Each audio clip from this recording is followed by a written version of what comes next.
how do you open the hood on this thing?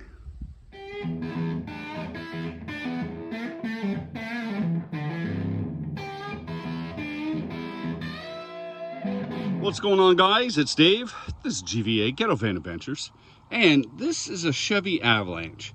And it stumped me for a little bit trying to find where the hood was, because I pulled the hood release, okay?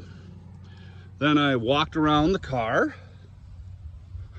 truck I should say, and I'm going, where is the hood latch? Like, I'm feeling all around, I'm going, that isn't it. It's right here. See the Chevy emblem? If you just go and put your hand right there, I don't know if I can get there.